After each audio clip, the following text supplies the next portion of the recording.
Allahu Allahu Allahu Allah Allahu Allahu Allahu Allah Allahu Allahu الله وبركاته. Waalaikumsalam warahmatullahi wabarakatuh. Sangat tahu mata. Benar malam di pagi pada istighfar. Hatta ala nafsi kita sudah Rasulullah sallallahu alaihi wasallam. Wa jama'a kita berdoa kita khatim an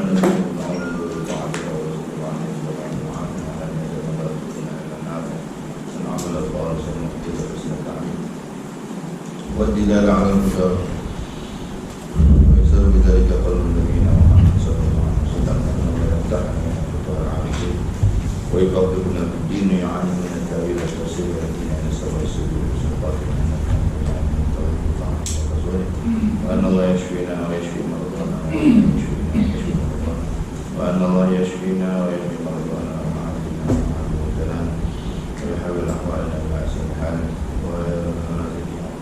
صالحة وإلى حضرة النبي صلى الله عليه وسلم ثم إلى أرباب إخواننا من الأنبياء والمرسلين وآل كل منهم والصحابة والقرابة والتابعين والتابعين بإحسان إلى يوم الدين ثم إلى أرواح الأربعة الأئمة المجتهدين المقلدين في الدين القراء والمفسرين والمحدثين والفقهاء والأصوليين وسائر الصوفية والمحققين وأولياء الكل أجمعين خصوصا الإمام قطب العلوم أبي حامد الغزالي وإلى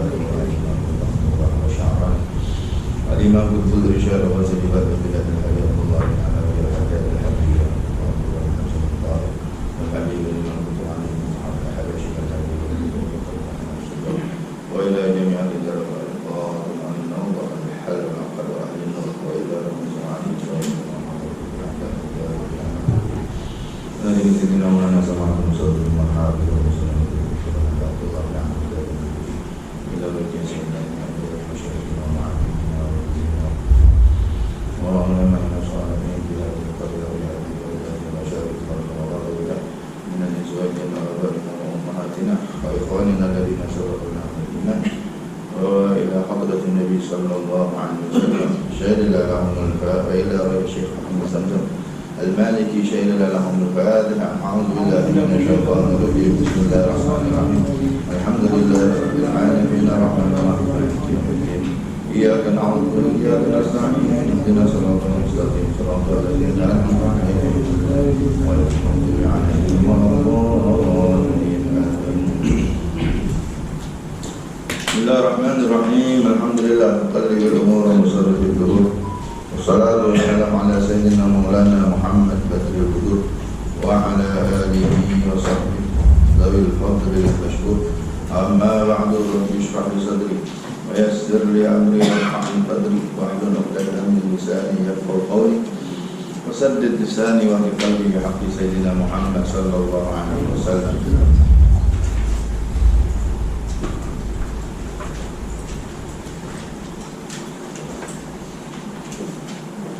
أما بعد فقال المصنف الإمام أبو حامد الغزالي رضي الله عنه ونفعنا به وبعلومه وبعلومنا وبعلوم سائر الصالحين الهداية آمين.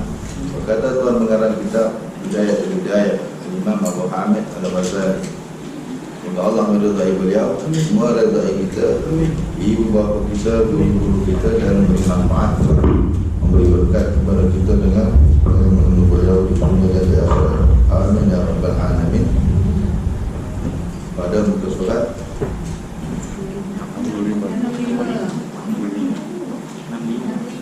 65 kitab tuan-tuan 65 kitab saya 77. Sehingga kata-kata beliau apabila yang diterjemahkan oleh almarhum al-Ustaz Syekh Fahmi Zamzam rahimahullah, apabila masuk waktu isyak, dan sudah selesai azan dan doanya, Kerjakanlah sembahyang qabliyah Isya 4 rakaat. untuk menghidupkan masa di antara azan dan iqamah. Ingat, antara azan dan iqamat ni banyak orang lalai. Orang tak erti nak ambil manfaat. Padahal antara azan dan iqamat itu waktu emas. Dalam hadis tersebut la yuraddu du'a bainal azan wal iqamah. Tidak ditolak doa, tidak ditolak doa antara azan dan iqamah. Antara azan dan iqamah tu doa banyak-banyak. Sebut dalam hadis di bawah tu. Inna du'a bainal azan wal iqamah la yurad. Yang riwayat. Jadi kita hidupkan dengan sembahyang. Sembahyang tu doa. Dalam sembahyang tu penuh dengan doa. Doa iftitah. Fatihah tu pun doa. Apa lagi? Dalam tahiyat duduk antara dua sujud tu doa yang dihimpunkan dari berbagai riwayat sampai 8 perkara kita minta kepada Allah Subhanahu wa taala dan seterusnya. Maka kelebihannya sangat banyak. Di antaranya disebut dalam sebuah hadis, inna du'a bainal azan wal iqamah la yurad. Bahwasanya doa antara azan dan iqamah tidak akan ditolak. Allah. Apa lagi tu sebelum subuh tu lagi banyak kita dianjurkan.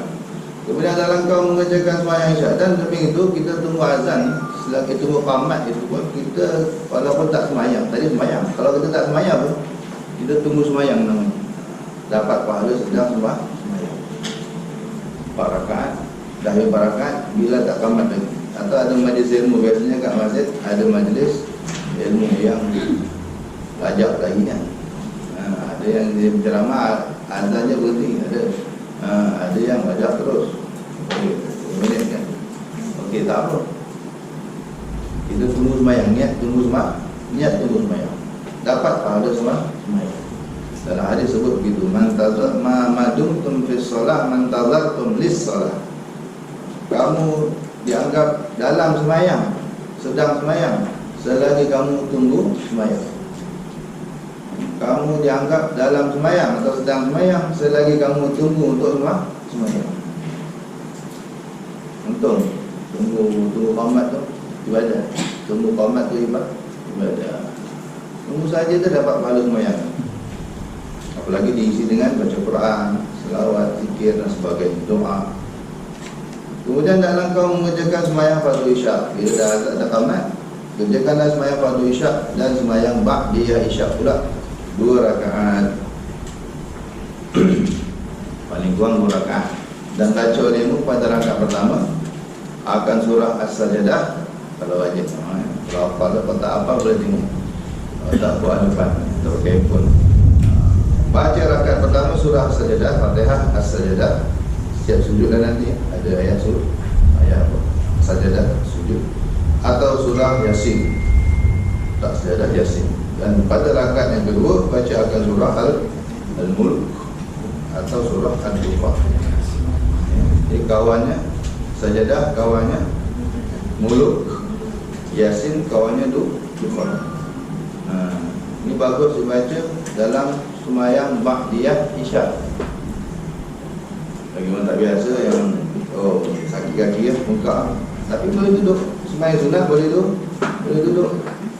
Tapi rugilah kalau kuat tinggilah. Kalau malas tu kena duduk. Kalau tak kuat atau malas boleh duduk, tak ada masalah.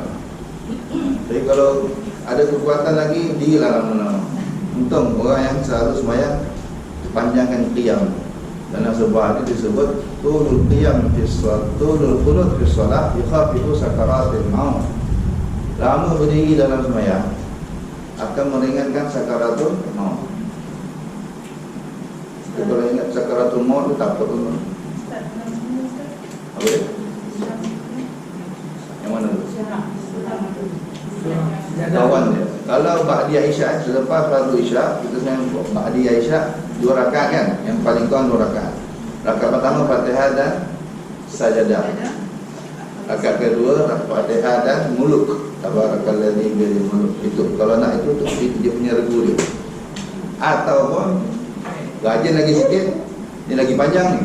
Ataupun rakaat pertama Fatihah Yasin, rakaat kedua Fatihah Dukhan. Fatihah dan Dukhan, surah Dukhan. Pilihlah suka-suka. Ataupun malam ni apa? Sajadah Muluk, malam besok Yasin Dukhan, gila-gila. Ataupun mana yang pilih, mana yang kita nak istiqamah, itu semua ada hadisnya ya. Sajadah dan Muluk ini siapa yang amalkan, nanti dalam kubur, masuk kubur je dah ada orang tunggu dia. Dia dapat kawan yang mesra, kawan yang akan hiburkan dia, sehingga dia tidak akan ditanya oleh malaikat munkar dan nakir. No. Kau jangan ayat pertama Yasin Allah Akbar, bukan. Kubur, komplit. Ada tiga. No. Kalau tak ada baik baca kuliah dulu. Kalau daripada tebuk dengan komplit, baik baca surah pendek komplit. Segi afdal ayat tebuk. Contoh ni. Lebih afdal baca surah pendek komplit. Inna a'tainakal kautsar 3 ayat komplit lebih afdal daripada baca tebuk 3 ayat panjang. Segi afdal. Tapi ya tak salah boleh. Cuma yang dimasukkan di sini tu komplit ya, sempurna tu. Tak apa boleh tengok. Saya kata tadi, tak apa boleh baca dia, boleh tengok, tak ada masalah. Letak Quran depan, ada stand belakang, ada stand. Kau nak nyelak tu masalah lah. Handphone paling praktikal handphone. Handphone kan gerak jari saja kan surat. Gerak jari tak batal, 1000 kali gerak pun tak ada masalah. Surat. Bila nak rokok, matikan skrin tu matikan. Bila dah skrin dah mati, boleh letak atas lantai. Kalau skrin tengah on tu boleh juga letak atas lantai, tapi tak cantik kan, kurang adab. Baik, tak satu macam kita letak macam ni kan, tak bantal ke. Bila dah lepas sujud, naik, jangan terlupa ambil je. Kadang kalau ada poket, tak ada poket lah. Kalau mak-mak biasa ada poket kangaroo kat depan apa? Depan apa tu? Tergongan lah, boleh tadi. Masa rokok lah, rokok letak. Sujud, bila naik balik, angkat balik. Jaga pergerakan lah, jangan sampai tidur, jangan sampai berlaku 3 pergerakan berat berturut-turut. Kena jaga gitu. Itu leceh sikit lah, leceh. Kurang dia memang tak afdal baca tengok sebenarnya, tapi daripada tidak. Sebab dia menghilangkan khusyuk, jaga pergerakan apa semua kan. Yang terbaik dia hafal. Yang terbaik sunnahnya hafal. Jadi kalau tiap malam dah baca, insya-Allah boleh terhafal. Atau ni tak hafal, hafal kan? InsyaAllah. Kalau tak hafal boleh tengok, tak ada masalah. Ya, lama berdiri dalam sembahyang, kata Nabi SAW, dan Nabi buat. Nabi kalau sembahyang pun tak bengkak kaki, sampai bengkak kaki. Bukan 2 surah yang buat. Oh, berjus-jus bengkak kaki. Hari-hari bengkak kaki. Allah. Lama berdiri dalam sembahyang akan meringankan sakaratul maut.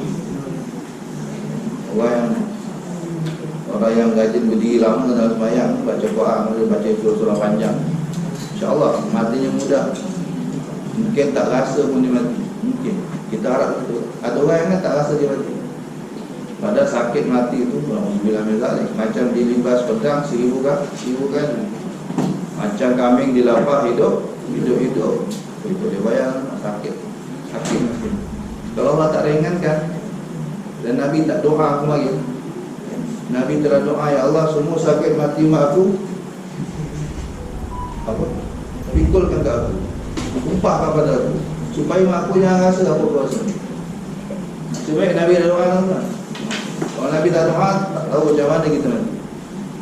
Tapi Nabi telah doa, Allahumma khafif ala wa yasqil alayya wa khafif ala ummati. Beratkan sakit mati semua umat aku punya sakit mati pun timpakan ke aku seorang, biar aku ada. Ringankan umat aku. Jangan bagi mak aku rasa sakit mati. Kita doa. Nabi dah doa. kita. InsyaAllah kita mati berkat doa Nabi itu tak teruk sangat lah. Kalau pun teruk itu pun ada untung juga. Mati menggelupuk sakit, itu dah tak tahu berapa banyak dosa-dosa Allah basuh. Bila putus nyawanya bersih. Ada yang separuh dah bersih. Kalau yang separuh dah bersih, ada lagi separuh kan tentunya. Kita tak tahu lah ikut apa kena kehendak Allah. Sambung dalam kubur, dalam kubur kena siksa kubur pula. Pampung. Betul bersih. Bangkit hari kiamat, kosong dah. Kata Imam Suyuti radhiyallahu anhu. Umat ini untung. Sakit mati ampun dosa. Siksa kubur ampun dosa.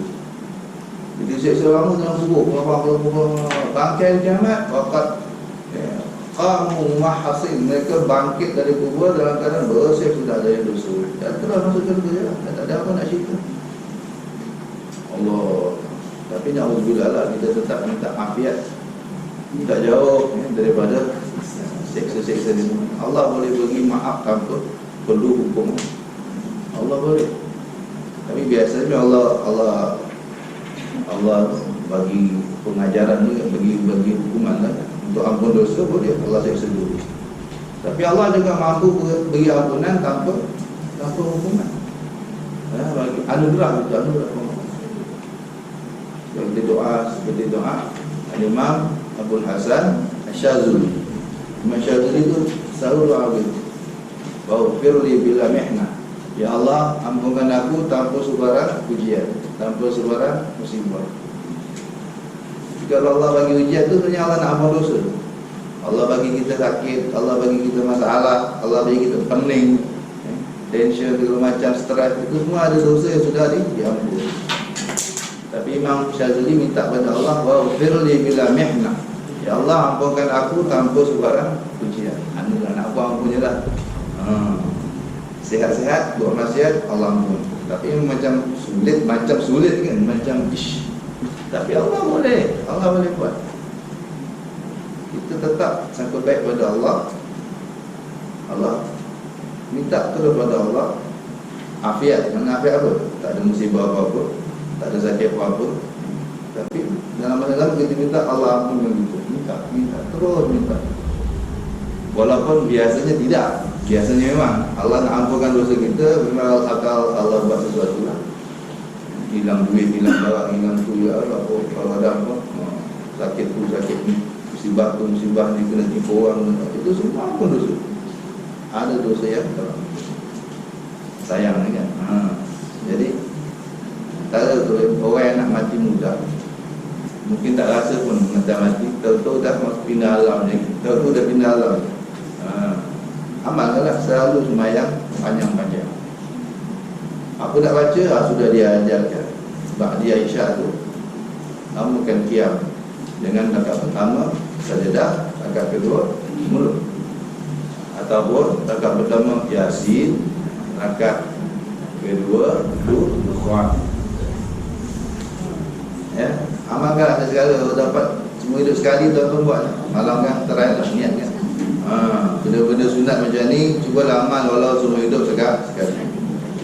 Kalau Allah beri taufik, semoga Allah beri taufik dapat amal setiap malam. Ramai ulama yang mengamalkan Ba'diyah Isya bawa 2 surah. Ramai. Masa saya mengaji saya budak-budak belasan tahun lagi, kita dah mula amal lagi. Ya, sekarang dah tak dapat lah. Sekarang dah jarang lah. Saya cakap jarang. Ini masa kita kecil-kecil dulu dah dengar lah. Ustaz-ustaz dah galakkan kita buat pada Isya tu. Kemudian dalam kamu mengajarkan pada Isya dan Isya berrekat dengan surah tadi. Maka membaca surah-surah ini telah warid sabit, telah datang daripada Rasulullah sallallahu alaihi wasallam. Itu amalan Rasulullah sallallahu alaihi wasallam. Maka dalam kau tambahkan 4 rakaat dengan 2 kali salam. Betul.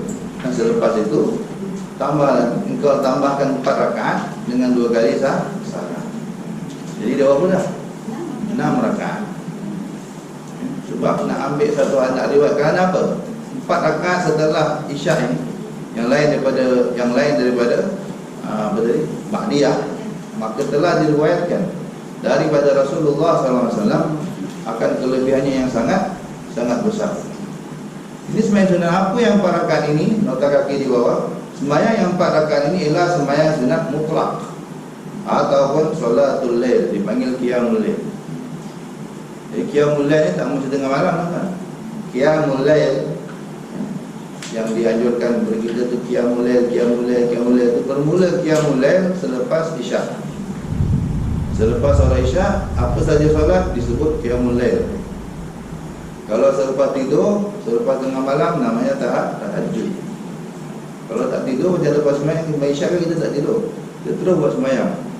Apa saja sembahyang itu namanya sembahyang malam atau qiyamul lail. Yang dianjurkan kepada kita oleh Nabi SAW. Alaikum biqiyamil lail. Nabi pesan, jangan tinggal qiyamul lail. Ada hadis Nabi pesan, Nabi SAW pesan, jangan tinggal qiyamul lail. Kita ingat qiyamul lail mesti tengah malam. Tak. Itu yang terbaik, sebab dapat gabungan tahajud. Tapi naik qiyamul lail sudah boleh bermula selepas solat isyak. Apa saja selepas isyak itu namanya qiyamul lail. Nah ini masuk 4 rakaat qiyamul lail selepas isyak itu dalam hadis disebut sama seperti kita sembahyang di malam Lailatul Qadar. 4 rakaat selepas isyak ni tuan-tuan, pahalanya seperti kita sembahyang di malam Lailatul Qadar. Tuan-tuan bayang, Lailatul Qadar khairun min alfi syahr. 1 rakaat yang kita kerjakan seperti katalah paling paling kurang seperti kita buat 1 malam, tapi kita buat 1000 malam, 83 tahun 4 bulan. Gandaannya tu luar biasa. Jadi sangat-sangat dianjurkan buatlah 4 rakaat itu. Boleh dengan 2 kali salam, boleh juga 1 salam. 1 salam direct. 4 rakaat itu direct dulu salam. Boleh juga 2 rakaat salam, 2 rakaat salam. Boleh juga 4 rakaat direct itu kita buat tahiyat awal. Salam boleh. Tapi yang afdal 2 rakaat salam, 2 rakaat salam itu afdal. Sebab kita dapat 2 kali tahiyat, kita dapat 2 kali salam. Ada lagi banyaklah. Ya. Ada soalan ni? Kalau isyak kalau kita buat witir, Boleh? Tak ada masalah. Saya nak bakar witir setelah isyak. Boleh. Cuma afdal Nabi SAW kata ij'alu akhir salatikum bil laili al-witr. Cuba kalau boleh, cuba jadikan ending solat malammu dengan witir. Tutup sembahyang malam kamu, gelaskan dengan witir kalau boleh. Tapi kan kalau orang tak confident, tak apa terbabas kan. Kalau orang yang memang disiplin, confirm pukul 4 pagi bangun, cantik. Ada orang confirm pukul 5 pagi bangun, ada. Ada orang tak menentu, kadang bangun, kadang tidak, kadang terajak kan. Kalau tak confident, buat sebelum tidur. Sayyidina Abu Bakar antara bila ditanya, Sayyidina Umar bangun tidur sebelum subuh. Sayyidina Abu Bakar sebelum tidur. Bila ditanya, kenapa kau tak ikut Nabi cakap? Nabi cakap suruh buat apa? Last bangun tidur nanti kan sebelum subuh tu. Dia kata antara yang dijawab, aku tak jamin aku boleh bangun. Mana tahu besok aku terbabas ke ataupun sampai ajal aku dalam tidur, mana tahu. Tak ada. Tapi ni kalau dah niat dapat pahala. Aku dah teriak aku nak sebelum tidur, aku dah sembahyang menghadap Allah Subhanahu Wa Taala. Aku dah buat sembahyang witir. So aku tidur aku dah ada sembahyang, aku dah membuat solat kepada Allah Subhanahu Wa Taala. Jadi sebenarnya dulu boleh. Nabi punya arahan bukan wajib, sunat. Afdal, sebab memang lebih mencabar lah. Sebab nak boleh kau bangun sebelum subuh tu berat. Jadi kalau tak yakin, buat sebelum tidur boleh. Tapi kalau dah buat sebelum tidur, tiba-tiba bangun pula pukul 4, nak amal hadis-hadis pun boleh. Macam biasa pernah puasa ni, kita selalu terawih, lepas terawih kita buat apa? Witir. Tapi ada orang yang jenis nak amal hari itu, dia lepas tarawih dia tak ikut witir. Sebab dia tahu dia akan bangun sebelum sahur, dia akan buat witir. Boleh begitu, tak ada masalah. Tapi kalau nak buat 2 kali witir pun boleh, tapi dengan syarat yang kedua tu buat genap. Jadi yang tadi kita buat 3 tu disebut muqaddimah witir. Ada istilahnya. Yang kita buat awal malam tadi, yang kita buat sebelum tidur tadi tu 3 rakaat. Atas 1 pun boleh, paling kurang 1. Okey, ini kita niatkan muqaddimah witir.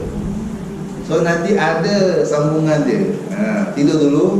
Ditakdirkan kalau kita boleh bangun sebelum subuh, kita sambung witir 2 rakaat. So jadi 3. Ataupun tadi kita buat 3, kita sambung lagi 2, jadi 5. Ataupun tadi kat masjid kita dah buat 3, malam kita buat 8. So 11. Boleh. Niat yang 8 tadi sambungan witir. Nanti ada niat lah. Usalli rak'atan minal witri. Cara niatnya kena betul. Jangan niat usalli sunnatal witri. Saja aku menurut sebagai ulama lah, aku ada berbeza pendapat. Yang terbaik niatnya biar jelas. Saja aku sembahyang sebagian dari witir. Kalau soal witir mana ganjil? Kalau tuan sembahyang 2 bukan ganjil. 8 bukan ganjil. Niatnya yang terbaik. Memang ada ulama kata sah aja, yang penting pasal ini sambungan. Tapi yang paling bagus, paling jelas minal witri. Kalau bahasa Arabnya usalli rak'atain minal witri. Sebut minal. Min itu makna sebahagian. Kalau kita sembahyang 1 rakaat, tak apa, usalli sunnatal witri, betul, tak diragukan. Usalli sunnatal witri, saja aku sembahyang sunat witir 1 rakaat, logik. Kalau 3 rakaat, logik. Jadi kalau tadi dah buat 3, kita nak witir betul lah. Yang ni yang sama. Jangan niat sunnatal witri, rak'atan minal witri. Itu yang terbaik. Jelas, niatnya jelas. Ini sambungan daripada witir tadi. Itu je, tak ada masalah. Boleh menurut sebahagian ulama, dan kami yang membuat, tak ada masalah. Bila kita dapat, ya.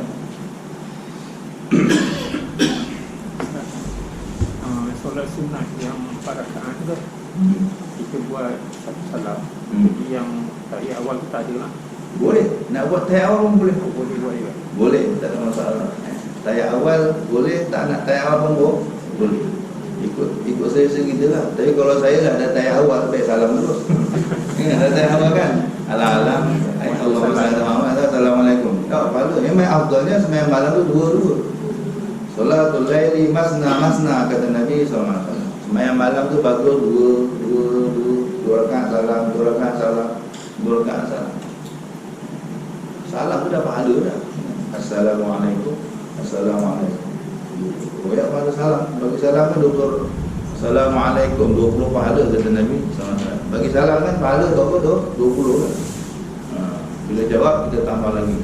Warahmatullahi 30. Wabarakatuh 40. Macam orang tambah waridwan, segala macam tambah nak dapat dia tak kisahlah doa, masalah doa. Ya, tambah suka hati dia lah doa. Tak kata tak boleh nama-nama doa. Kata siapa? Oh, kalau tak tambah doa payah kita tu. Masalah tu doa tu bebas. Daripada Nabi nak tambah lagi boleh. Itu keperluan lah doa.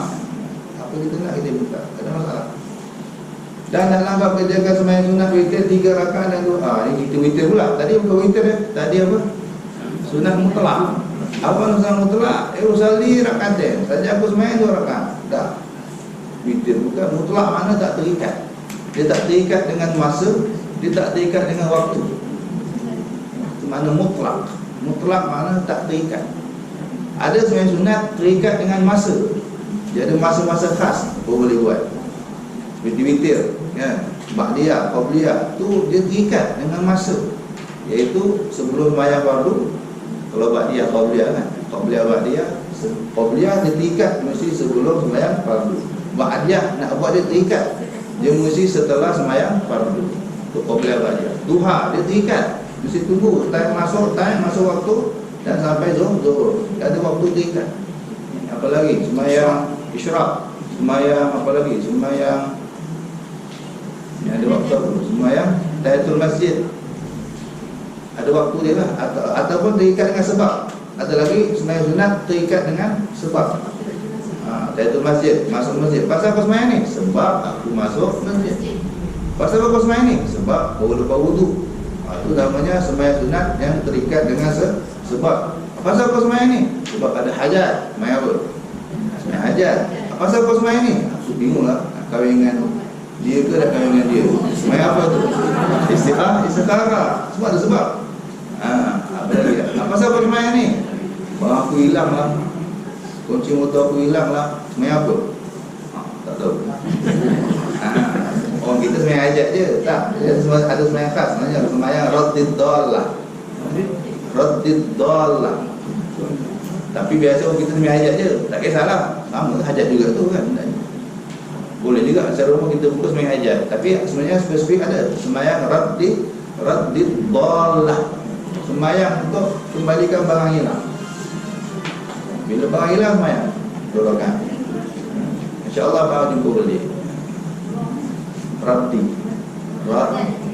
dan raddi, kemudian ad-dallah, alif lam dad, lam alif lam ha, lam ha dallah, raddi dallah, raddi dallah. Surah bebas, kuliah kulhu je. Sembahyang sunat ni simple je, kuliah kulhu tu paling basic lah. Kecuali ada nas-nas hadis-hadis yang warid suruh baca ni, suruh baca tu, atau dia betul. Tapi kalau atas dan hadis suruh baca ni, suruh baca tu, tuan-tuan nak kuliah kulhu pun boleh, tak ada masalah. Biasanya semua tu sunat tadi, tak sampai tahap wajib. Boleh, tak ada masalah. Macam duha memang ada nas, Nabi suruh baca wasyamsi dengan apa itu, wadduha. Ada, tapi ada juga ulama kata kuliah kulhu je. Tak ada masalah. Ya, jadi sunat mutlak, tidak berwaktu, tidak terikat dengan waktu, tidak terikat dengan sebab. Jadi orang kata, saya suka terjemah sembahyang saja-saja. Sembahyang saja-saja. Boleh tak tinggi je sembahyang. Ini bukan duha ni, tak, memang saja nak sembahyang, saja nak sembahyang. Allah Allah. Dia bagus. Adanya waktu haram. Waktu haram tak boleh lah. Waktu haram tu ada pembahasan dia. Waktu haram ada 5 Waktu haram sembahyang sunat. Sembahyang sunat apa yang haram? Sembahyang sunat mutlak. Dan ada 7 lagi, 6 lagi kan. Saya pernah sebut. Kat sini ke kat mana ni tak ingat. Ada 6 saja atau 7 kita kata sembahyang sunat yang haram dikerjakan pada 5 waktu tersebut. Ingat 5 waktu tu apa? Selepas mengerjakan solat subuh. Bukan selepas subuh tak, selepas mengerjakan fardu subuh. Kalau kita sembahyang subuh pukul 6.30, lepas sembahyang subuh tu dah tak boleh sembahyang sunat. Tapi kalau kita belum sembahyang subuh, dah pukul 6.45 ni, dah pukul 6.45, kita belum sembahyang subuh, nak sembahyang sunat boleh tak? Boleh, tak ada masalah. Walaupun dah subuh. Pada kita ni, kita dah buat sembahyang fardu subuh, tak boleh mengerjakan sembahyang sunat tertentu ni. Iaitu bukan semua sembahyang sunat tak boleh. 7. Okay, pada dasarnya 7 jenis sembahyang sunat saja. Yang pertama mutlak tu lah. Yang pertama mutlak. Kemudian hajat, istikharah, nak keluar rumah, hajat, ketika nak solat safar dengan solat safar, solat nak keluar rumah, solat ketika nak dibunuh. Kalau ada orang nak bunuh kita, sunat kita minta request apa? 2 rakaat. Sunat. Tapi ingat, kalau tu lepas sahur, boleh lepas sembahyang sahur, orang nak bunuh kita, jangan minta. Atau mati buat dosa. Nampak macam bagus kan? Dalam sejarah, dia tu bunuh mati kemarin, dia minta main 2 rakaat. Bila tengok terpaksa lah. Bukan dapat pahala, dapat dosa. Dan yang terakhir sunat ihram. Sunat ihram, hati-hati tuan-tuan pergi umrah, kadang-kadang kita akan mikat lepas asar. Saya pernah kena terlupa. Mutawai pun terlupa. Kebetulan kita dah terlambat keluar, jadual kita mikat itu sampai di masjid, masa kita di Bir Ali tak salah. Jadi asal tak masuk, lambat keluar daripada Madinah sampai di Bir Ali itu masjid kan, kita sembahyang asar. Jadi mutayyin itu sembahyang asar dulu. Belum ihram, belum niat lah kan. Tapi sembahyang asar dulu. Bila sembahyang asar, ramai lah batu kita nak ke Mekah kan. Bakal lah semua. Ihram lah, bila ihram, semua ihram, sunat sembahyang, sunat ihram. Allah dengan confidence-nya usul di rakaat ihram.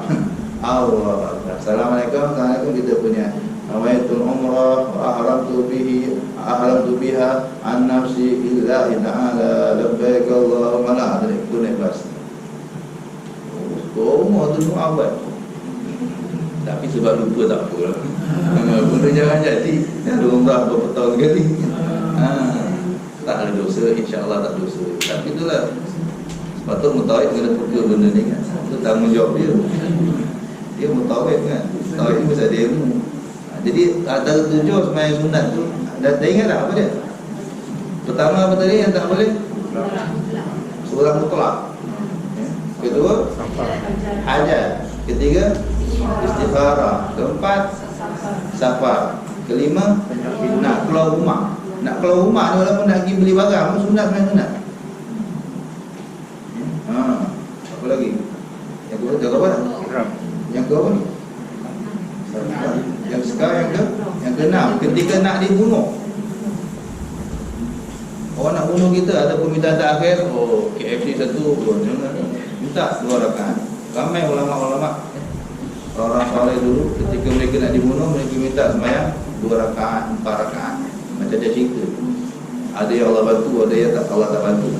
Ada juga mana dia mati, sebelum mati dia sempat sembahyang. Ada yang cerita masyhur, dia minta sembahyang, ada yang minta 2 rakaat, ada yang minta 4 rakaat. Apa jadi? Allah atau malaikat bantu dia. Lepas dia sembahyang, pembunuh dah sampai nak bunuh je kan. Cepat-cepat, cepat. Pembunuh ni baru betul. Dalam Allah hantar malaikat turun daripada langit, awak kambing bunuh pembunuh tersebut. Masyhur cerita tu. Jadi ingat, sembahyang sunat sebelum dibunuh ni sunat kalau bukan pada masa-masa yang diharamkan. Dan yang terakhir, sembahyang sunat ihram.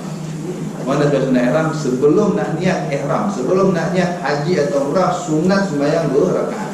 Biasa kita buat kat Tan'im kan. Kalau kita dah duduk Mekah, kita akan pergi Tan'im, Masjid Siti Aisyah. Okey, kita akan pergi Masjid Tan'im, Masjid Siti Aisyah. Kita akan pergi belah depan. Sebab belah depan ialah tanah haram. Betul. Kalau nak umrah, kalau nak niat, mesti pergi belah belakang. Kalau nak sembahyang kat tanah apa? Tanah haram lah, pahala banyak sikit. Tapi nak niat mesti pergi belakang. Masjid Siti Aisyah tu separuh belah kiblat ni, kata ni kiblat. Kiblat tu tanah haram, separuh lagi tanah halal. Nak niat ihram mesti dalam tanah halal belakang. Tapi biasa kita datang tengok orang ramai sembahyang kat depan, kita pun pergi depan sembahyang. Waktu niat, pas main turun niat kat situ. Tak sah lagi. Niat umrah mesti keluar dari tanah haram. Selagi duduk dalam tanah haram, tak sah niat. Nah, hati-hati tu. Masjid Siti Aisyah tu bagi 2. Masjid Siti Aisyah tu, Masjid Tan'im itu 2. Sepak belakang tanah halal. Situ tempat niat. Biasa kita kadang-kadang tengok orang kat belakang tu bunuh. Nak sembahyang kat belakang boleh juga, tak ada masalah. Biasa lepas sembahyang orang terus niat kan. Jadi kalau lagi depan nak niat mesti pergi belakang. Depan tu kiblat tu kan, orang sembahyang jemaah biasanya sembahyang fardu. Yang fardu orang pergi sebulan. Tapi nak niat umrah, nak niat haji, nak niat umrah lah biasanya pergi belakang. Ataupun dekat tempat pas-pas dekat parking-parking tu kan, situ niat. Ya. Ini 7 sembahyang. Lain semua boleh. Lain sembahyang sunat boleh. Contohnya apa? Tahiyatul masjid. Masuk masjid, lepas sembahyang asar kita pergi masjid. Kita pun sembahyang, ada kematian tentunya kan. Kita pun sembahyang kemudian jenazah, kita masuk masjid. Kita sembahyang sunat tahiyatul masjid. Boleh. Tak ada masalah. Ataupun kita sembahyang sunat wudu, kita masuk masjid lepas subuh ke lepas asar ke lepas zuhur ke lepas lima waktu tu kita wudu. Lepas wudu kita sembahyang sunat wudu. Boleh. Puasa boleh. Sembahyang jenazah pun tak ada masalah. Sembahyang jenazah ada khilaf. Ada khilaf ulama, tapi mazhab kita mengharuskan, tak ada masalah. Sembahyang jenazah selepas waktu-waktu yang diharamkan. Ini ada khilaf. Ada ulama kata tak boleh, ada ulama kata boleh. Dikiaskan dengan apa yang baru, tak ada masalah. Tapi sebaiknya ialah kan. Sembahyang jenazah ni kalau boleh tuan-tuan bila tembung asar nak sembahyang jenazah dulu ke sembahyang asar dulu? Kebanyakan orang kita nak senang cerita asal dulu. Tapi ada ulama sebut tak boleh, kena sembahyang jenazah dulu. Kena sembahyang jenazah dulu. Dah habis sembahyang jenazah baru boleh sembahyang asar. Tapi itulah benda khilaf, tak ada masalah. Ada ulama kata boleh, ada ulama kata tak boleh. Kita tak ambil, tapi ada setengah tempat nyaman. Bila asar bertembung dengan jenazah, mereka dulukan jenazah. Lepas tu boleh sembahyang asar, lepas tu kita nak tak masalah kan, cuma habis. Jadi apa sembahyang selain daripada 7 ni, semua sembahyang sunat boleh. Sembahyang qada boleh. Sembahyang qada boleh, tak ada masalah. Ramai yang tanya-tanya, qada tak ada masalah, bila-bila boleh.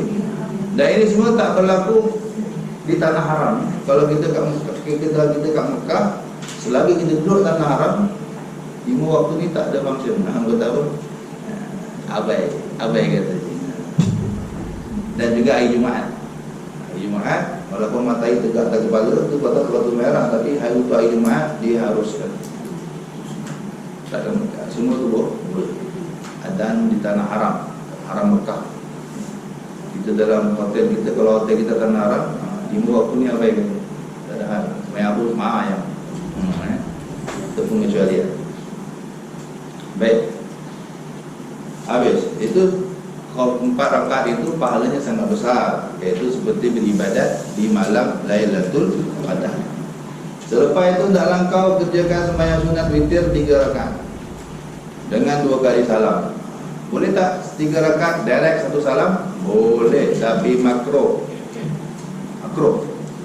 Ada orang cepat kan, suruh 3 rakaat. Makruh. Mazhab kita makruh.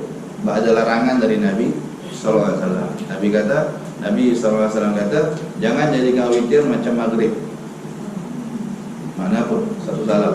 Maknanya apa? Maghrib 1 salam ya. Witir jangan buat macam maghrib, kata Nabi sallallahu alaihi wasallam. Cuma ulama kita simpulkan itu hanya makruh, tak sampai haram. Boleh 3 rakaat 1 salam. Yang bagus 2 rakaat salam tambah lagi 1 rakaat. Adalah Rasulullah SAW, ini sunnahnya, akan baca dalam rakaat yang pertama akan surah Sabbihisma Rabbikal A'la. Rakaat yang kedua surah Al-Kafirun. Juga waktu bulan puasa je tak, setiap malam. Setiap malam kita witir ni sunnahnya setiap malam. Jangan tinggal. Malam-malam pun buatlah 1 rakaat. Malam-malam pun buatlah 1 rakaat. Mazhab kita tak ada masalah, tak makruh pun. Buat tak, jangan langsung tak buat. Nabi pesan, "Autiru ya ahlal Quran, man lam yutir falaysa minna." Orang-orang yang baca Quran, umat Nabi lah. Berwitirlah. Siapa tak main witir bukan dari kami, kata Nabi sallallahu alaihi wasallam. Seram teman-teman. Autiru ya ahlal Quran, orang yang baca Quran, umat Al-Quran, sembahyanglah witir, kata Nabi sallallahu alaihi wasallam. Siapa tak sembahyang witir bukan dari kami. Kita kalau Nabi kata bukan dari kita seram. Bukan maknanya Nabi tak aku umat, tuan-tuan. Kata ulama, bukan maknanya Nabi tak aku umat. Kata sebagai ulama yang mensyarahkan hadis itu, ni orang maksud bukan dari kami, ni orang tak dengar cakap aku. Seram juga memang gitu kan. Bahasa lainnya apa? Tak dengar cakap, berarti apa dia? Degil. Kalau Nabi kata kau ni apakan degil? Seram juga tuan-tuan. Nabi sama begitu. So jangan tinggal witir. Kalau tertinggal qada. Kalau tertinggal sunat diqadha. Malam tadi letih sangat gabut, balik Kelantan ke balik mana, tak dapat witir. Lepas Tuhan nanti qadha lah. Lepas zuhur nanti qadha witir malam tadi. Ya. Sembahyang sunat yang ada waktu, kalau tertinggal sunat diqadha. Kesimpulan lagi tu. Sembahyang sunat yang ada waktu khas, witir, duha, qabliyah, ba'diyah, apa lagi yang ada waktu khas ni kan. Isyraq, apa lagi. Itu kalau tertinggal sunat diqadha. Dan pada rakaat kedua Al-Kafirun, pada rakaat yang ketiga surah Al-Ikhlas, Al-Falaq dan An-Nas, 3 surah direct. Di setiap malam sunatnya begitu. Kalau tak nak pun bacalah apa surah yang tuan-tuan rasa nak baca. Jadi semuanya. Ingat, saya pernah cerita Imam Sya'rani tu. Cerita ini Imam Sya'rani sebut, aku dulu witir memang on off. Kadang buat, kadang tidak, sehinggalah satu malam aku mimpi. Aku mimpi kiamat berlaku. Kiamat akhirnya proses kiamat lah. Dan aku alhamdulillah selamat di bulan. Ini mimpi. Imam Sya'rani wali besar, ulama besar di Mesir. Bangun selamat alhamdulillah, dalam pintu aku selamat melintas sirat sampai di tebing syurga lah. Di mahsyar menyeberang terus sampai ke tebing syurga. Depan aku tiba-tiba aku nampak pintu syurga. Cantiknya, ya Allah, luar biasa tu pintu. Dalam riwayat-riwayat tuan-tuan, syurga ni apa saja yang kita tengok, dengar, semua akan tercengang, terpana, terkesima. Tengok pintu syurganya lawa itu boleh termenung sampai 40 tahun. Kemudian bila pintu dibuka, bunyi dia tu indahnya, termenung lagi 40 tahun, terkesima. Belum tengok bidadari lagi. Dengkreng. Nak cerita dahsyatnya keindahan syurga tu. Jadi ketika aku dah jejak di kaki seberang tu, aku nampak satu pintu syurga yang luas, besar, cantik. Jangan cakap besarnya tu, dalam hadis sebut jenang ke jenang. Pintu syurga itu jenang ke jenang, ya. Jenang ke jenang antara Busra dengan Makkah, atau antara Makkah dengan Hajar, satu daerah Hajar, tempat produk tempayan masyhur zaman dulu. Nabi cakap macam tu je, antara Mekah dengan Busra di Syam, atau antara Mekah dengan Hajar, daerah Hajar, antara Mekah. Bila ulama-ulama sekarang Google Map, Google scale, jaraknya berapa tuan-tuan? Itu mereka menemukan keajaiban sabda Nabi SAW. Nabi punya cakap tu seolah-olah Nabi tahu Google juga. Nabi kata jarak jenang ke jenang pintu surga tu antara Mekah ke Busra dan atau Mekah ke Hajar. Mana Nabi lock dua tempat tu seolah sama jarak. Orang sekarang Google betul-betul memang Mekah dengan Busra, Mekah dengan Hajar sama jarak dia, tak lari sikit. Subhanallah, takjub ulama-ulama sekarang. Macam mana Nabi boleh skill tepat? Pada zaman tu tak ada teknologi ni, tapi Nabi cakap sama. Kalau tak Mekah ke Busra, Mekah ke Hajar, lebih kurang 1237 km lebih. Jadi saya lebih kurang tak ingat, tapi yang berarti 1000 lebih, 1000 km lebih, 1200 berapa gitu. Tepat Mekah ke Hajar segitu, Mekah ke Busra segitu. Tuan-tuan bayang, lebar pintu tu 1000 km, sini mana, sini Hanyai, besar pintu syurga tu. Nah, aku nak masuk, kata Imam Sya'rani, tiba-tiba malaikat tahan aku. Weh, kau tak baca atas, ada signboard rupanya. Aku pun berusaha tengok, la babul witri, nama pintu tu rupanya babul witri. Kau bukan ahli witir, kau witir on off, tak boleh masuk ke pintu ni, cek pintu lain. Aku, tuan bayang, Nak lepas satu pintu je berapa ribu. Ketika itu aku tersedar, sejak malam itu aku tak berani lagi tinggal witir. Sampailah mati, sampailah meninggal, beliau tak pernah berani tinggal witir. Takut besok tak dibenarkan masuk kok pintu witir. Jadi itu cerita Masya Allah ni lah. Wali-wali tu kalau salah Allah tegur. Kita siapa nak tegur? Ustaz-ustaz je. Kalau wali ni Allah kasih satu mimpi je, terus berubah. Satu mimpi cukup. Tak berani lagi tinggal witir. Ya Allah. Dan jika kau berazam untuk bangkit sembahyang malam, sembahyang tahajud pula kan. Tahajud tu sembahyang setelah tidur, sembahyang di tengah malam selepas tidur, itu namanya tahajud. Kalau tak tidur, ya bukan tahajud, namanya qiyamul lail. Maka akhirkan sembahyang witir ini. Sebaiknya, ini sebaiknya. Kalau ada plan nak bangun tahajud, sebaiknya akhirkan sembahyang witir ini, supaya witir jadi sembahyang penutup. Kerana sembahyang witir itu lebih baik, bukan wajib, lebih baik dibuat di akhir malam. Pun kita ada kaedah yang satu lagi tadi tu, boleh buat 2 kali. Bukan mana 2 kali witir, tak. 1 ganjil, 1 genap. Kalau 2 kali witir tak salah. Kalau witir namanya 3 jam 3 jadi 6. Nabi kata tak ada 2 kali witir atau malam, kata Nabi sallallahu alaihi wasallam. Sebab kalau ada 2 kali witir, bukan witir ada 3 genap. Jadi ganjil, jadi genap. Kemudian selepas itu dalam kau mengisi masa dengan banyak bermuzakarah ilmu. Lepas main syak, isi masa lagi. Belum tidur nak tunggu ngantuk tuan-tuan. Orang dulu-dulu ni, zaman tak ada Facebook, zaman tak ada Astro, zaman tak ada TV, zaman tak ada kedai mamak, zaman tak ada kedai-kedai buka 24 jam. Lepas main syak, nak tunggu ngantuk, isilah masamu dengan banyak muzakarah ilmu. Majlis ilmu, pengajian setelah isyak kan, tapi jarang ada ni. Atau mutalaah kitab, baca buku. Letak kat katil kita tuan-tuan, buku-buku manfaat.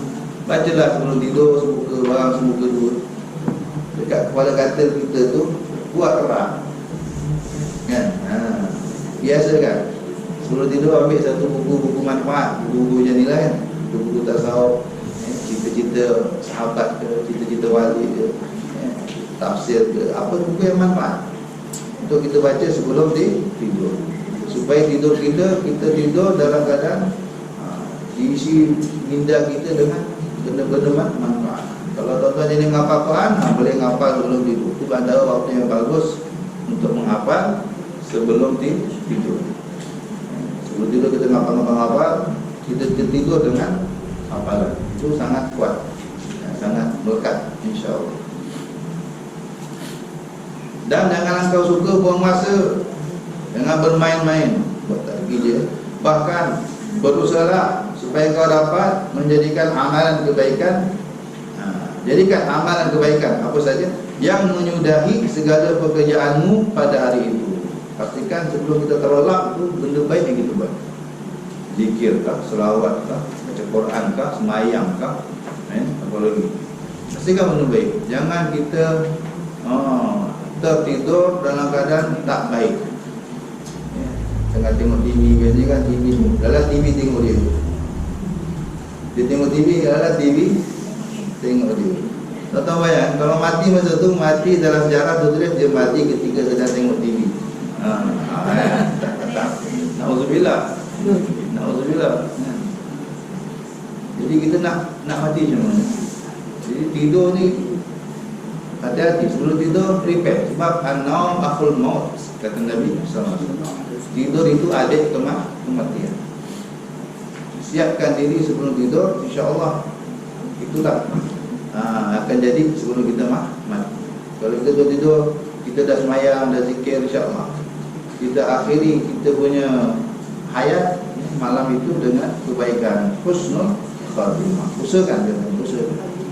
Jadi kalau sambil baring pun boleh zikir lagi Allah. Tapi kata ulama, jangan zikir la ilaha illallah. Takut la ilaha illallah, la ilaha illallah, la ilaha illallah, la ilaha. Tak galak, ulama tak galak.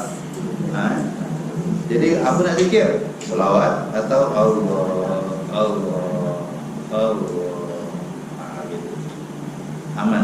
Kita takut ngantuk betul kawal kan. Atas selawat kan. Atau istighfar. InsyaAllah. Kalau susah tidur, kita banyak-banyak zikir, insyaAllah mudah tidur. Kita plan. Pasal apa susah tidur ni kan? Plan aku nak selawat 1000, insyaAllah 100 kita terluar. Syaitan takkan benarkan. Kita plan, oh aku pergi tidur siap pun aku nak selawat 1000 malam. Terus selawat. Tak baring. InsyaAllah 200 aman. Hanya syaitan takkan benarkan kalau kita plan lah. Saya tu kita akan buat dia. Aku tak payah tidur. Kalau kita susah tidur kan, kita plan lah. Aku nak baca apa gitu. InsyaAllah tak ada hafiz. Ya, kalau ubat tidur balik mujarab. Tak perlu pakai ubat, tak perlu makan, tak perlu. Memang akhir zaman ni memang susah tidur. Insomnia tu merata-rata. Ramai orang kena. Alhamdulillah tak tahu sebab. Jadi ubat tidur yang paling mujarab zikir. Itu masyhur. Satu ulama cerita masa dia bawa mutawif, dia bawa orang yang Mekah, adalah dia banyak bawa orang kaya. Ada satu jemaah dia orang kaya. Dia pun bagi tazkirah. Dia bagi amalan. Cerita dia lah sebelum tidur. Aku nak baca ni, baca tu. Sampai itu dengar malam tu. Lepas besok kuliah tu, kita dah jumpa. Tuan, terima kasih betul lah Tuan punya apa amalan yang bagi kita orang amalan. Kenapa? Saya try buat malam tadi. Alhamdulillah. Sekejap saya boleh tidur. Kenapa? Saya dah 15 tahun makan ubat tidur. Tak kalau nak tidur malam. Saya ni insomnia dah 15 tahun. Nak tidur malam mesti terlampil. Malam tadi tak ada terlampil. Saya baca yang wirid yang Ustaz bagi tu, bau apa dah terus terlelap. Alhamdulillah. Sejak tu tak bakal lagi. Kata syaitan memang setan yang lelapkan kau. Setan takkan benarkan kita banyak berzikir. Jadi itu cara dia sebenarnya. Moga-moga, tapi tak adalah mungkin try lah buat. Kalau tak jadi jangan salahkan saya. Boleh juga kalau setan tak kacau kalau kita masih lagi terbang atau tu boleh juga lah. Tapi tak tahu apa perancangan setan. Mungkin ada benda lain dia lagi cilik pada kita. Alhamdulillah. Habis itu ya, maksudnya pastikan ya, amalan kebaikan yang menyudahi segala pekerjaanmu itu pada hari itu. Kerana segala amalan dinilai mengikut yang akhir sekali. Ini maksud hadis Nabi SAW. Innamal a'malu bil khawatim. Hanya saja amal perbuatan dinilai Allah pada khawatim, kesudahan, ending, perakhiran, pada akhir. Allah tak tengok awal, Allah tengok akhir. Akhir kamu apa? Kalau akhir kamu baik, baiklah kamu. Akhir kamu buruk, buruklah kamu. Ada orang awal baik tapi ending tak baik, habis. Namanya su'ul khatimah. Ada orang awal tak baik tapi akhirnya baik, husnul khatimah. Semua baik. Ada orang kafir 80 tahun kafir, tapi sebelum mati dia minta syahadat. Syahadat la ilaha illallah. Semua dosa kafir 80 tahun hangus. Tapi ada orang 80 tahun ahli ibadat, sebelum mati alhamdulillah buat maksiat atau kafir, murtad, habis semua amalan sebelum itu. Jadi innamal a'malu bil khawatim. Amalan dinilai pada akhir sekali, last sekali. Bagi husnul khatimah. Kita minta pada Allah. Jadi kita akhirkan hari kita, malam kita tu kan ending dengan kebaikan. Macam-macam boleh buat. Nabi SAW baca tu, baca ni, zikir tu, zikir ni, istighfar, ataupun maafkan orang, halalkan hutang, ada wasiat tulis, ada hutang katib. Itu semua benda-benda yang perlu kita buat sebelum tidur.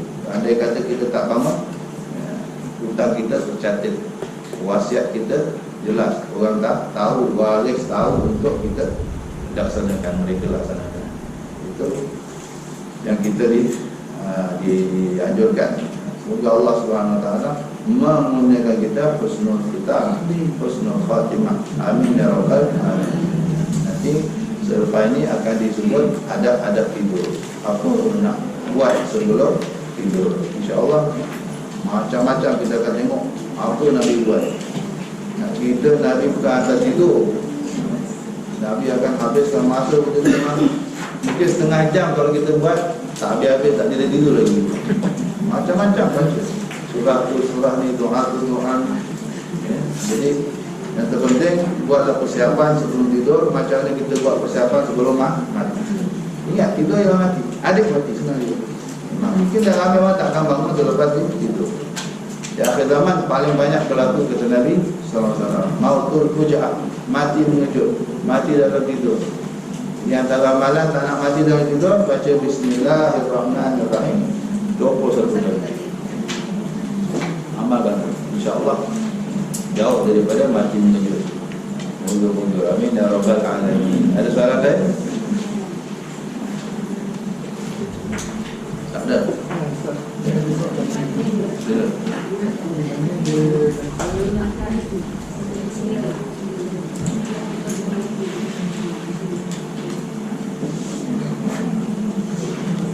Dia Isa, boleh kita buat kumpul. Ditutup dengan ikuti dengan Qobliyah subuh. Qobliyah subuh. Bila Oh, boleh, tak ada masalah. Ba'diyah isyak tak mesti syak selepas solat isyak, tak. Dia berlaku sampai sebelum subuh. Valid ba'diyah isyak itu selepas mengerjakan solat isyak sampai sebelum subuh. Boleh. Jadi kalau dia kata dia nak buat ba'diyah isyak pukul 5 pagi, boleh. Di pukul 5 dia bangun, sembahyang ba'diyah isyak. Allahu Akbar. Kemudian Assalamualaikum, ada masa lagi, boleh tutup dengan witir, boleh. Kemudian azan subuh, Allahu Akbar, dia pun buat qabliyah subuh, boleh, tak ada masalah. Yang mana dia sekarang tertidur dengan kiri seperti yang biasa ataupun dengan ubah topik atau ubah penggunaan yang lain melalui YouTube atau Facebook. Zikir bagus, menuntut ilmu lagi bagus. So kalau diniatkan mendengar YouTube, mendengar ceramah, ya, itu dengan niat menuntut ilmu, maka itu lebih afdal. Ya, sebab memang tak lawan dah. Ini nas. Nabi SAW pernah masuk masjid, ada 2 halakah, 2 majlis. Satu orang zikir, satu lagi orang mengajar majlis ilmu.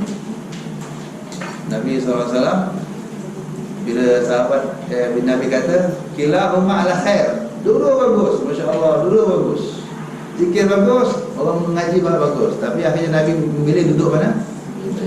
Duduk majlis ilmu.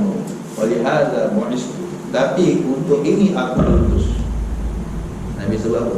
Dan akhirnya dua majlis, Nabi memilih duduk mana? Nabi memilih duduk halaqah ilmu. Dan Nabi kata innama bu'istu mu'alliman, aku diutus sebagai mu'allim, nak ajar orang. Maka dalil jelas majlis ilmu lebih afdal dari majlis zikir. Tapi Nabi kata kilahuma ala khair, dua-dua bagus. Jangan kita banding-banding lah. Kalau boleh jangan. Tapi kalau mana kita rasa nak buat, menuntut ilmu tu lebih afdal daripada Nabi tak. Buat zikir tu kita je dapat. Tapi kalau menuntut ilmu kita dapat, kita boleh ajar orang pula. Manfaatnya tu apa kata, bukan individual, apa dipanggil? Apa panggil? Individual lawannya apa? Itulah, boleh mendapat. Jadi soalan tadi, mana afdal? Saya nak tidur sambil berzikir ke? Atau saya nak tidur, saya nak tertidur sambil terdengar, sambil dengar apa? Ceramah. Niat apa niat dengan ceramah tu? Kalau niat menuntut ilmu, bagus, itu lebih afdal. Tapi nak sambil-sambil dengar ceramah, sambil-sambil zikir pun boleh je kan? Dulu dapat. Dia tergantung niat, apa niat kita dengar YouTube tu. Kalau niat menuntut ilmu, bagus. Biarlah kita tertidur sambil dengar ceramah, itu bagus juga, tak ada masalah. Tapi kalau menuntut ilmu tutup, tak molek sambil baring, tidak adab lah, cerita adab. Kalau zikir ni ada juga dalil yang membolehkan. Allazina yazkurunallaha qiyaman wa qu'udan wa 'ala junubihim. Zikir ni memang nak berdiri boleh, Nak baring boleh, nak jalan boleh, ada nasnya. Fikir fikir saya baring tak ada masalah. Tapi kalau menuntut ilmu, apalagi yang cakap dari YouTube tu ulama besar wali Allah, apatah lagi. Ini adab, segi adab. Itu dah ceramah tu ulama besar wali tak molek kan, tak cantik kita dengar ambil apa? Ambil baring, ambil tak cantik. Maka adab menuntut ilmu tuan bersandar tak boleh kaya ikutkan. Kalau ikutkan tuan patut jangan bagi kunci sandar ni. Adab, segi adab bukan wajib. Tapi kalau antara adab-adab yang kita baca menuntut ilmu, sandar depan guru pun tak apa? Tak beradab, tak bagus. Sahabat memang tak ada buat. Jadi kalau duduk begitu, jangan sandar depan orang mulia pun, depan mak bapak kita pun kita tak digalakkan. Orang dulu mana berani bersandar depan mak bapak nyata, apalagi duduk tak ada. Duduk orang bapak tak. Adab ini yang makin pupus. Jadi kalau dia bila niat menuntut ilmu, sebaiknya dia jaga adab. Jadi duduk betul-betul. Tengok sampai tu tidur. Jangan saya bagi. Boleh, bagus. Bagus dari sudut apa untuk orang sekarang, untuk orang sekarang yang sibuk, tak ada masa nak belajar. Itulah satu-satunya media untuk dia dapat ilmu. Untuk zaman sekarang, kita nak bagi, jangan payah itu. Tak apalah, daripada tak tahu apa. Cuma kalau lah kita ni nak berkat ilmu kita, ambillah ilmu itu dengan adab. Antara adab dari ilmu itu dengan ceramah-ceramah, jangan orang kata buat macam kita live. Walaupun dia hanya video, hanya apa bagaimana suara, tapi anggaplah dia macam guru depan kita. Itu adab. Tuan-tuan, ulama-ulama sekarang yang zaman moden ni, kalau terima panggilan call dari guru dia call adalah saya tak sebut nama dia ni. Ada yang tengah duduk, bila dapat call, guru call, dia akan bangun ada kiblat, menuju kiblat. Assalamualaikum, baik. Padahal bukan depan dia pun. Kalau tengah baring, bangun terus. Ada satu ulama tu dah meninggal, Habib Muslim kata dalam anaknya. Itu kalau gurunya call, kalau dia akan duduk macam tahiyat awal atau tahiyat akhir.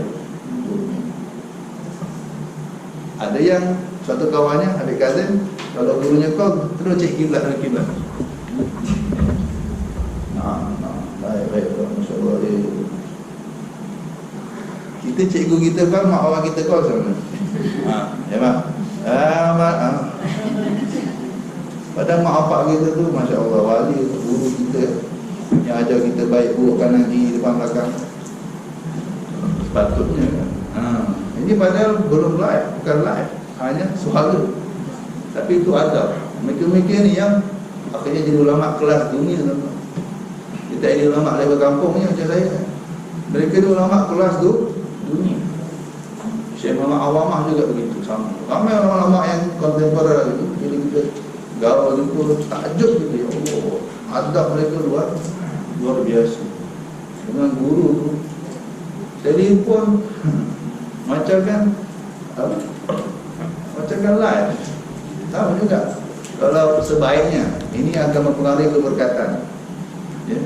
InsyaAllah pahala tu ada, pahala menuntut ilmu tu ada. Setiap huruf kan ibadah setahun kan. Pahala-pahala menuntut ilmu tu dahsyat. Satu huruf ibadah setahun, apalagi satu lamsah ibadah setahun. Itu pahala tu insyaAllah ada, tapi keberkatan. Ini yang banyak orang gagal. Tentang ngaji kitab Perintah Penuntut kan, fahamkan kitab khasnya bab keempat, pasal keempat itu bahas banyak tentang ini adab, keberkatan. Satu ulama mengajar, dia ajak diri duduk balik, mengajar dia ajak diri duduk balik. Kalau saya bagi itu, tahu kata apa misalnya risau ke Ustaz? Orang bertanya, pasal tuan begitu Tak, aku ngajar, tiba-tiba anak tuan guru aku budak lagi kecil, tengah main-main, dia main-main lalu kejar-kejar main basikal apa lalu depan masjid tu. Aku nampak anak tuan guru yang masih kecil main-main, lalu je hormat kepada apa? Anak tuan guru, seolah macam hormat guru. Orang dulu begitu, semua ada kaitan dengan guru, mereka akan hormat macam guru. Sebab ilmu mereka tu sampai hari ni orang baca, kitab mereka sampai hari ni orang baca. Itu berkat. Berkat ni lain tau. Berkat ni macam yang kita tak kisahkan sangat. Jadi sebaiknya kalau dengan ceramah, walaupun YouTube, walaupun audio, cubalah seakan-akan live. Macam mana kalau anda kata kita depan dia, takkan kita nak bagi yang dah pun tak bagi, betul-betul takzim dia panggil. Termasuk antara keberkatan ilmu tu takzimul ilmi. Itu pasal keempat dalam kitab cerita penduduk, pasal itu lah, faslun fi ta'zimil ilmi wa ahlihi dan seterusnya. Memuliakan ilmu, ahli ilmu dan apa saja yang berkaitan dengan dia. Macam tu contoh ulama hari ini punya aplikasi kepada benda ni.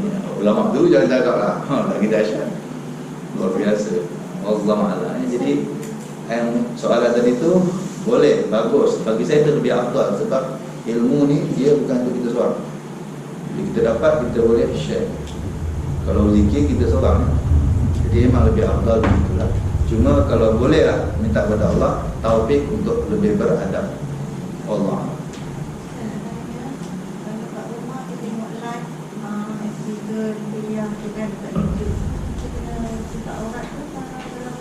Sebaiknya afdal begitu.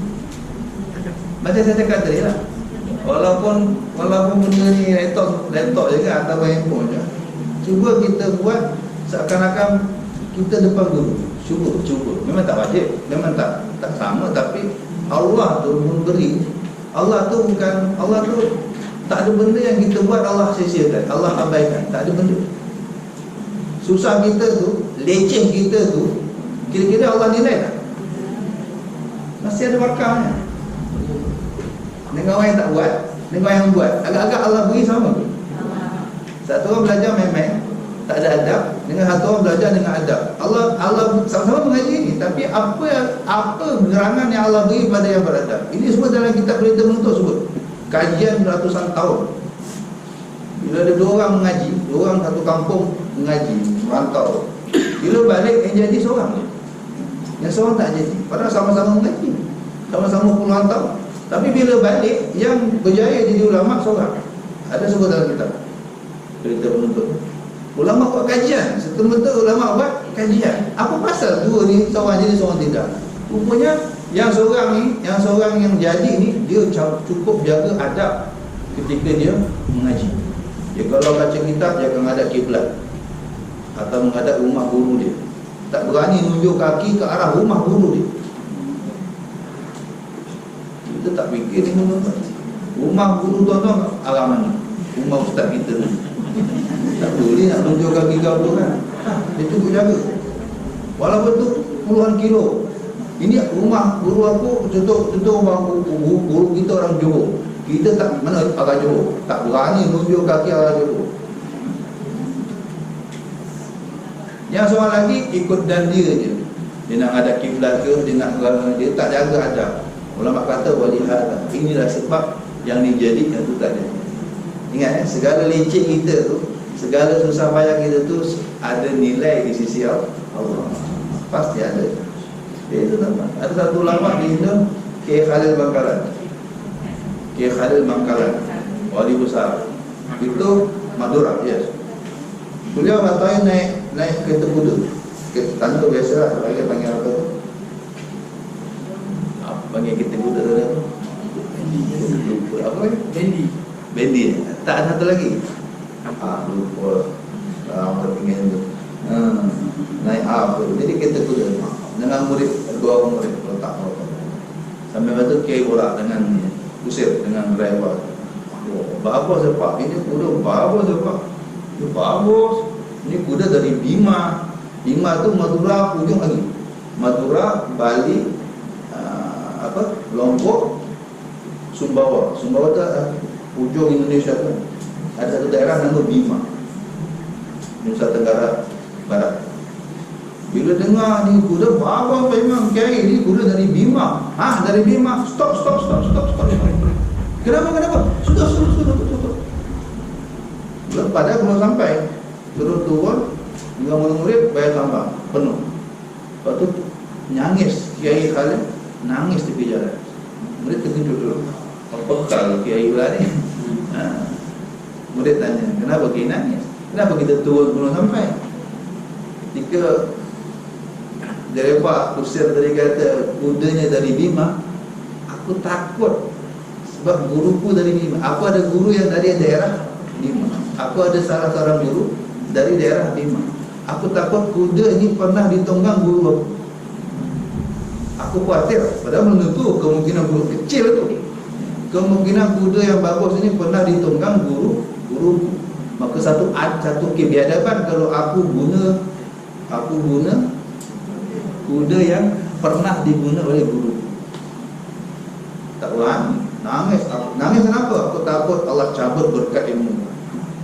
Nangis, aku takut Allah cabut berkat ilmu kerana kebiadaban aku menggunakan barang yang pernah diguna oleh guru. Dalam kitab Ta'lim tadi memang sebut antara adab murid dilarang menggunakan barang-barang guru. Jangan pakai kasut guru. Kalau kat sekolah jangan guna tandas guru. Kan kita selalu masukkan sebab tanda guru cantik kan. Tanda pelajar ya Rabbi macam mantu.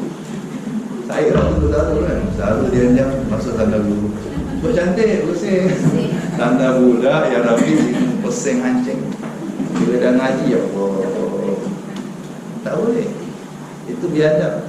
Jangan duduk tempat guru, jangan guna barang-barang guru. Sampai ulama dulu Kiai Khalid tu Masya Allah, ilmunya berkat sampai sekarang. Guru yang tak pernah sepi, ada je orang hadiah Fatihah, gaji Quran, kata non-stop pahala mengalir. Kita agak guru kita dah membaca dua nadang tak? Raya pun tak tahu nak senang. Jawab habis kata tak boleh. Dulu adalah harapan kan, setahun sekali anak balik tu. Kan dengan harap lah. Dengan harap dah raya, anak-anak kita nak jumpa kita.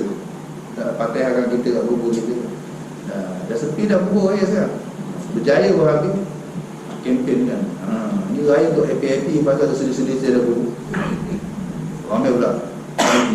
Lagi kesian tu ni yang kita tu. Aduh, tak apalah nak macam mana kan. Tapi Kiai Khalid saya pernah pergi, Masya Allah. Non-stop ada je orang yang zikir, baca Quran, mana kan pahala semua tu. Senang renang di alam berkat ilmunya sampai hari ni orang belajar di Jawa tu yang cakap lah, semua ilmu yang kita mulut tu yang bawa siapa? Kiai Khalid. Dan beliau orang yang sangat jaga adab. Beliau masa ngaji di Mekah tak berani buang air dalam tanah haram. Dia di Mekah bertahun-tahun, asal nak buang air dia mesti lari ke tanah halal terdekat, Tanim ke apa ke, tahan. Tak berani buang air dalam tanah haram. Adab jaga dulu. Maka ilmunya berkat sampai hari ni. Seluruh pondok-pondok Jawa siapa tak kenal Kiai Mbah Khalil bin Abdul Latif Al-Bakalan, wali besar. Jadi itulah adab. Walaupun kita ngaji YouTube, ngaji dalam Facebook, ngaji apa kata online, cubalah jaga. Cubalah anggap macam reality. Adab. Ingat, itu semua tak akan disia-siakan Allah. Tak nak tak apa, tak ada masalah. Itu pulang. Ilmu tuan dapat, pahala mengaji dah dapat. Tapi berkat saya tak jamin. Mungkin ada sikit, tapi tak boleh, tak dapat impak yang macam orang dulu buat. Dalam macam orang dulu dah dapat. Sebaiknya lah kalau nak, silakan. Tak nak tak apa. Tapi rugilah kan. Ilmu ni ajib, luar biasa. Kadang mengaji tak banyak, bila berkat menjadi banyak.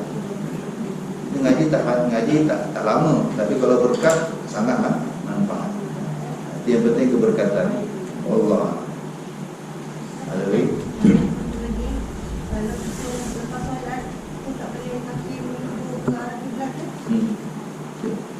hukum fiqh, segi hukum fiqh boleh. Segi hukum fiqh boleh. Tapi segi adab. Segi adab. Adab memang keluar lah. Menunjuk kaki kalau kecuali darurat. Imam Syarani pernah cerita, satu wali Allah zikir. Tahu lah wali Allah zikir macam kita kan, berjam-jam. Ketika dah habis zikir, dia pun rasa penat. Dia pun lulu pinggang je kan. Dia terlupa. Dia terlunjuk kakinya ke arah kiblat. Lulu pinggang kita. Lepas tu tersedar. Apa jadi katanya? Pengakuan si wali, Karena aku terlupa adab. Biasa aku tak berani buat. Yang tahu, dia akan cek orang lain terunjuk. Tapi ketika malam tu aku terlupa. Allah cabut kemanisan ibadat dari diriku setahun. Mula dia tak sedar tau. Mulai malam tu bangun tahajud susah, ngaji nak ngabaikan sejus payah, nak khatam payah, nak selawat berat. Kalau tak sebelum tu sedap je, manis je, seronok je. Tapi sejak malam itu dia berasa, setahun dia kata, dia ingat dia, apa salah aku ni, dia kaji baru dia ingat, dia betul. Kerana aku terlupa, aku tertunjuk kaki ke arah kiblat. Allah cabut kemanisan ibadah. Tuan-tuan, kita ni, tuan-tuan ngaji baca Quran ke? Dah kata berapa kali dah tahu? Azab ya Allah, kata kita ni tak, Allah cabut dah banyak kali dah sebab kebiadaban kita. Kita tak rasa segi fiqh tak halal. Tak haram pun tu kata haram. Fiqh tu segala hukum terakhir, tapi adab ni je lain. Ini kita tak sedar, dia makan dalam. Oh patut lama tak bangun tahajud aku ni, patut lama tak katang-katang. Kemanisan ibadah ini Allah tak beri kecuali orang-orang yang jaga berkat, jaga adab. Siapa jaga adab Allah beri. Senang baca Quran, senang, mudah, manis. Kemanisan ibadat kan keseronokan. Kita tak payah nak push di jalan ni, ikut flow. Tapi bila Allah cabut, rumpah meluas, paksa, hilang kemanisan tu. Ini setahun dia kata, setahun dia rasa. Lepas dia taubat, baru Allah kembalikan balik kemanisan ibadat. Ya, beza tuan-tuan. Memang sekitar apa panggil fatwa lain. Fatwa ni dia hukum syariat. Hukum syariat ni untuk orang awam, untuk orang yang kecil-kecil, orang yang level kelas awam lah. Tapi itu orang dah macam kita kan, dah lama dah masuk Islam ya, dah lama dah hidup, dah lama dah ibadat, takkan nak gitu juga. Tapi ada level, naik level adab. Jadi antara itulah bahaya dia tu, antara bahaya menunjuk ke arah kiblat atau meludah ni kan ada adab. Hukum fiqh memang tak haram ludah kiblat. Ada orang nak meludah, dia tak fikir pun mana arah, ikut suka dia mana nak ludah, depan ke, padahal depan tu kiblat atau kanan. Ada orang tak peduli, memang segi fiqh tak ada masalah pun. Tak ada kata haram ludah sebelah kanan, haram ludah ke arah kiblat, tak ada pun.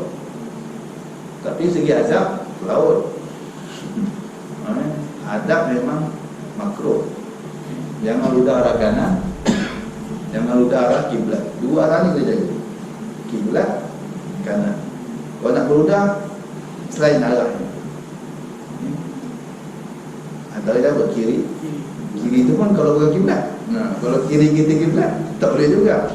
So depan kita, depan tak boleh depan tak apa. Yang penting banyak ulama bawa kaki. Ambil ni kan. Segi ahli-ahli hadis zaman dulu, mereka jaga, mereka perhati. Mana-mana tok-tok calon-calon guru yang mereka nak ambil hadis tak jaga benda ni, mereka reject macam.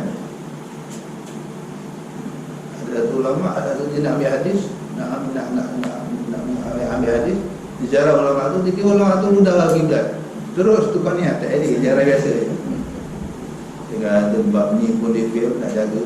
Apatah lagi nak jaga sunnah yang lagi besar. Bab ni pun dia fail kan. Ada lagi itu yang dulu orang gelah pakai tangan kiri, patah-patah saya minum. Ke tangan kiri. Asalnya ni ulama nak ambil hadis terus cancel tak ni. Sebab dia memang tak haram ke? Tak haram, tapi ada. Kalau adab pun betul dia jaga, apalagi yang lebih besar daripada itu. Adab ni kan benda tak wajib. Kalau benda tak wajib, kalau benda tak wajib pun dia boleh jaga. Benda tu tak wajib tapi dia jaga. Faham? Benda tu tak wajib tapi dia boleh jaga. Apa yang kita harapkan dari dia. Mana lebih daripada tu dia boleh jaga. Ini layak kita jadikan guru. Guru lah. Guru je. Tak sembarangan. Sebab mereka ni luar biasa keberkatan ni. Kita moga Allah bagi taufik. Tak dapat ambil banyak pun sikit. Sikit-sikit lah. Allah Allah. Dia cukup dulu. InsyaAllah. Dia tak ada lagi. Semoga Allah beri manfaat. Allah bagi berkat. Selalu di awal kuliah, kalau berasa saya selalu minta semoga Allah memberi manfaat, memberi berkat kepada kita dengan ilmu. Seperti kita ni ngaji, dia berkat Allah. Dia sikit tadi berkat. Berkat dia sampai tu dalam mati besok orang pakai, orang cari. Jadi imam yang sudah menama Imam Ghazali, Masya Allah, berkat sungguh 4,000 tahun orang baca lagi. Kita nak ilmu kita macam tu kan. Kita nak lepas mati tak betul-betul orang doakan kita, orang sebut nama kita, orang fatihahkan kita, orang katakan apa untuk kita. Macam mana dia nak dapat semua itu? Berkat. Macam Khalil tadi, luar biasa dijaga adab. Luar biasa tu. Banyak lagi cerita-cerita seperti itu. Sikit ada sebut dalam kitab Pelita Penuntut. Tengok. Walaupun memang untuk amal hari ni memang rasa macam tak mungkin, macam mustahil, tapi buatlah sikit-sikit mana yang terboleh, mana yang termampu. Semoga Allah bagi taufik, Allah bagi berkat. Amin ya rabbal alamin. Bismillahirrahmanirrahim. A'udzubillahi minasyaitonir rajim. Bismillahirrahmanirrahim. Alhamdulillahirabbil alamin. Arrahmanirrahim. Iyyaka na'budu wa iyyaka nasta'in. Shiratal ladzina an'amta 'alaihim ghairil maghdubi 'alaihim waladdallin. Subhanakallahumma wa bihamdika asyhadu an la ilaha illa anta astaghfiruka wa atubu ilaik.